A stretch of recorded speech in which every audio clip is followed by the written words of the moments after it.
बिस्मिल्लाहिर्रहमानिर्रहीम। मेरे बहुत ही मोहतरम मुअज़्ज़ज़ दोस्त जनाब तेज सिंह साहब, गुलाम सरवर साहब, शबनम साहिबा और पत्रकार दोस्तों, मैं शुक्रगुज़ार हूँ जनाब तेज सिंह साहब का कि उन्होंने अपनी प्रेस कॉन्फ्रेंस में मुझे याद किया, इस वजह से कि मेरी किताब का भी वही मौजू है जो आज इस प्रेस कॉन्फ्रेंस का मौजू है, दलित समस्या जड़ में कौन।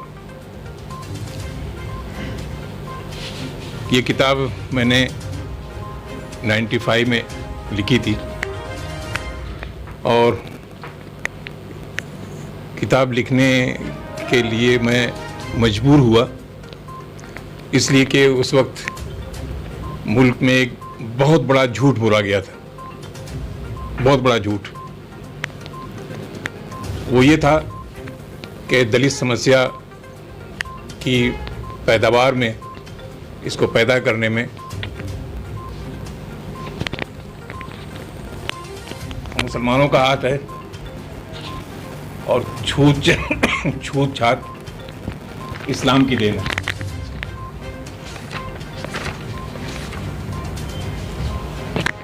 ये उस ज़माने में अशोक सिंघल साहब, जो अब नहीं रहे, विश्व हिंदू परिषद के बड़े जिम्मेदार, उन्होंने कहा था दलित समस्या इस्लामी हमला औरों की पैदावार है। और फिर एक और बयान में उन्होंने कहा कि अस्पृश्यता इस्लाम की देन है। आप भी महसूस कर सकते हैं कि इससे बड़ा कोई झूठ इस मुल्क में नहीं हो सकता कि छूत छात का इस्लाम से भी कोई ताल्लुक़ है, छूत छात का इस्लाम से भी कोई लेना देना है। इसी तरह से उन्होंने दलित समस्या का जिम्मेदार इस्लामी हमलावरों यानी मुसलमानों को करार दिया। ये भी उसी तरह की बात थी जिसका हकीकत से दूर दूर तक कोई ताल्लुक़ नहीं है। मैंने गौर किया कि इस दो बड़े झूठ जो बोले गए हैं और पूरे मुल्क को हक़ाइक़ से दूर रखकर गुमराह करने की कोशिश की गई है, और ख़ास तौर पर इस मुल्क के कमज़ोरों को, पसमानदा लोगों को, दलित भाइयों बहनों को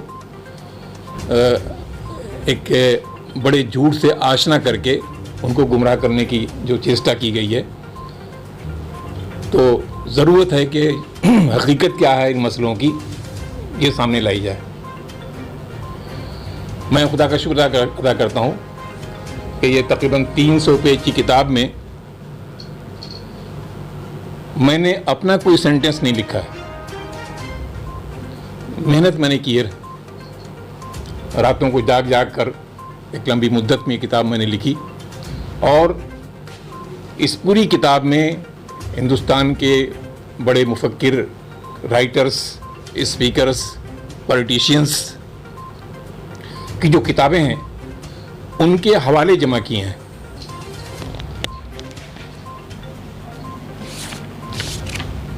और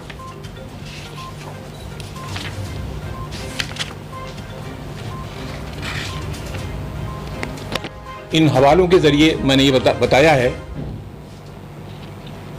जिसमें किताबों के नाम है, मुसन्निफ़ का नाम है, उनकी किताबों के सफ़ात नंबर हैं, दर्ज हैं इस किताब में। और मैंने ये कोशिश की है बताने की कि दलित समस्या का आधार क्या है, इसकी बुनियाद क्या है। तो मैंने ख़ुद कुछ कहने के बजाय ये रखा है अरे मुल्क के सामने कि इसकी बुनियाद हिंदू धर्म की मजहबी किताबें हैं, वेद हैं, पुराण हैं, गीता है, रामायण है, महाभारत है और दीगर जो मजहबी किताबें हैं, उनके हवालों से मैंने ये साबित किया है कि इसकी बुनियाद इस्लाम का तो कोई दूर दूर तक ताल्लुक़ नहीं है। इसकी बुनियाद, इसका आधार ये किताबें हैं और हिंदू समाज है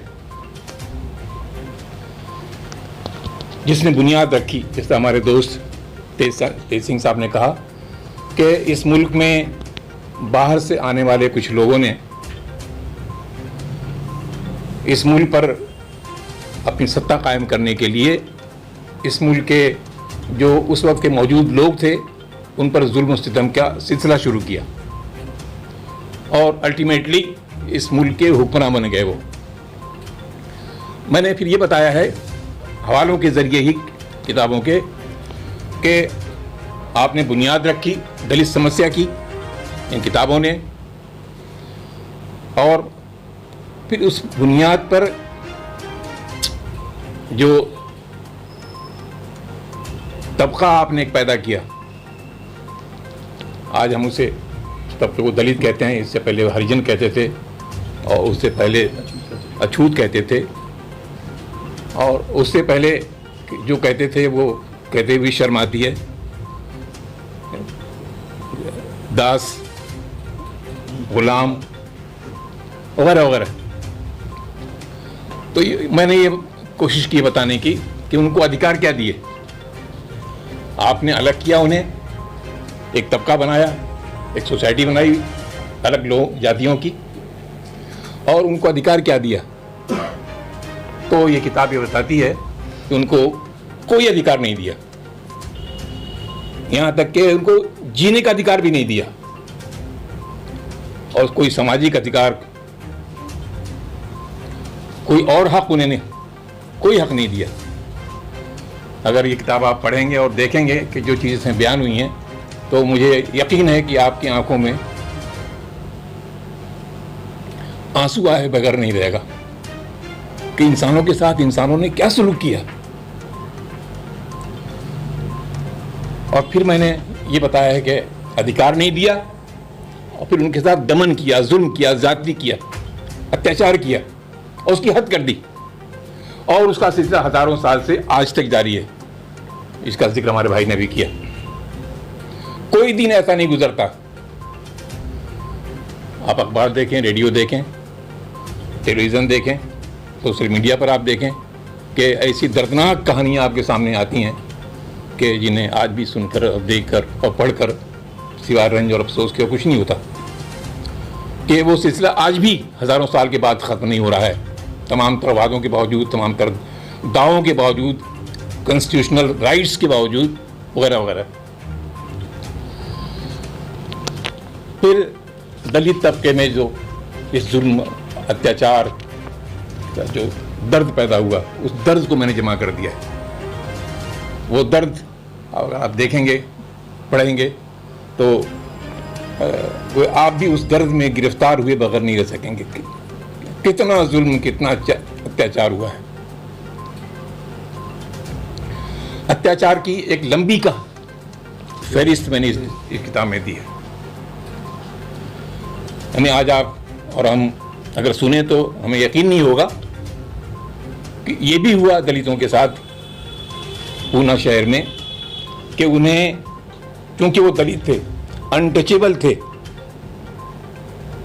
इसलिए उन्हें रास्तों पर चलने का अधिकार भी नहीं था और चलते थे तो उन्हें हुक्म था कि अपने पीछे एक झाड़ू बांध के चलें ताकि उनके कदम जहाँ पड़ते हैं, उनके निशान जो पड़ते हैं, वो निशान मिटते जाएं और किसी अपर कास्ट के पैर उस पर पड़कर भ्रष्ट और नापाक ना हो जाएं। गले में वो हांडी बांध के चलते थे कि थूकें तो उसी में थूकें। एक लंबी कहानी है जुल्म की, अत्याचार की, जो आज तक मुख्तलिफ शक्लों में। आपको ये सुनकर शायद यकीन करना बहुत मुश्किल होगा कि तमिलनाडु में एक जाति दलित भाइयों की ऐसी है जो दिन में अपनी आबादी से बाहर नहीं निकल सकती अपनी रोजी कमाने के लिए, कि उसको लोग देख लेंगे और नापाक हो जाएंगे, उसके दर्शन से ही अशुद्ध हो जाते हैं प्रकाश के लोग। वो अपनी रोजी रोटी कमाने के लिए रात में निकलते हैं अपने घरों से। रात में आदमी क्या कमाएगा, कितना कमाएगा? सारी व्यवस्था को अंजाम। जी, ये सारी व्यवस्था अब सोचें, कहीं से इस्लाम, कहीं से मुसलमानों से कोई ताल्लुक़ है, कोई संपर्क है? बल्कि मैं तो ये कहूँगा और कहता रहता हूँ बड़े एतमाद के साथ, बड़े यकीन के साथ, बड़े भरोसे के साथ कि इस्लाम ने दलितों के साथ, कमज़ोरों के साथ, मज़लूमों के साथ, पसमानदा लोगों के साथ वो सलूक किया है जिसका दुनिया में कोई कौम और कोई जात सोच भी नहीं सकती। इतना शानदार। अल्लामा इकबाल का वो शेर बहुत मशहूर शेर है, आप सबने कहीं न कहीं सुना होगा, एक ही सफ में खड़े हो गए महमूद व अयाज। नमाज में आप देखते हैं कि ज़ियाउल हक साहब आए थे पाकिस्तान से, जब वो प्रेसिडेंट थे, यहाँ की जामा मस्जिद में नमाज़ पढ़ी उन्होंने, और दिल्ली गवाह है कि उनकी नमाज के मकाम के लिए, जगह के लिए कोई स्पेशल अरेंजमेंट नहीं हुआ। एक मुल्क के प्रेसिडेंट थे, बड़े आदमी थे, बड़े मुसलमान थे। मैं कहने के लिए कह रहा हूँ कि जहाँ उन्हें जगह मिली वहाँ खड़े हो गए, जिसको उनके पास जगह मिली वो खड़ा हो गया, और इस तरह नमाज मुकम्मल हुई। और इसी तरह नमाज पूरी दुनिया में 5 वक्त हर रोज़ पढ़ी जाती है। किसी की हिम्मत नहीं मस्जिद में ये कह सके कि मैं तो बहुत सूटेड बूटेड हूँ और आप ज़रा कुछ कमज़ोर से लग रहे हैं, थोड़ा सा उधर हट जाइए, थोड़ा इधर हट जाइए। एक ही सफ में खड़े हो गए महमूद व अयाज, न कोई बंदा रहा और न कोई बंदा नवाज। मैं अपनी गुफ्तगू में ये कहता हूँ कि हज़रत मोहम्मद पैगम्बर इस्लाम सल्लल्लाहु अलैहि वसल्लम के दौर में जब मक्का फतह हुआ, हुज़ूर सल्लल्लाहु अलैहि वसल्लम मक्का तशरीफ़ लाए, तो आज की इस्तिलाह में आप कह सकते हैं कि उस वक्त जो दलित थे, बल्कि मैं कहता हूँ महादलित थे, हज़रत बिलाल रज़ियल्लाहु तआला अन्हु, कमज़ोर, गुलाम, सांवले, काले। तारीख़ ने फिर ये मंजर नहीं देखा।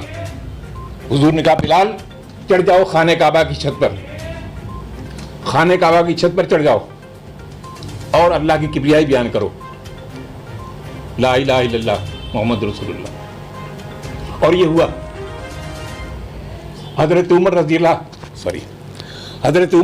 तआला अन्हु, जो आज के मुख्तलिफ मुल्कों के बड़े बड़े प्राइम मिनिस्टर्स और प्रेसिडेंट्स से बड़ा मकाम और मर्तबा रखते थे, वो उन गुलाम को, हज़रत बिलाल रज़ियल्लाहु तआला अन्हु को, या सैयदी, ऐ हमारे आका, ऐ हमारे कायद, ऐ हमारे लीडर कह के पुकारते थे। इतनी इज्जत, इतना इकराम। तो दोस्तों बताओ कि इस्लाम का इन चीज़ों से कोई लेना देना नहीं है। इस्लाम ने तो एक राह दिखाई इंसानियत की, बराबर का दर्जा दिया, मसावात, भाईचारा, मोहब्बत, अपनाइयत की एक शानदार मिसाल कायम की, और इसकी बहुत तफसील है, इस पर किताबें बहुत सी हैं। मैंने आगे बताया है कि जो सिलसिला जुल्म का, अत्याचार का, ज्यादती का रखा गया, दलित भाइयों में, दलित कौमों में आक्रोश, गुस्सा पैदा हुआ, और उन्होंने उसका इजहार मुख्तलिफ शक्लों में किया, उस आक्रोश का। और आखिरी चैप्टर इस किताब का, जिसमें मेरा कोई एक शब्द नहीं है,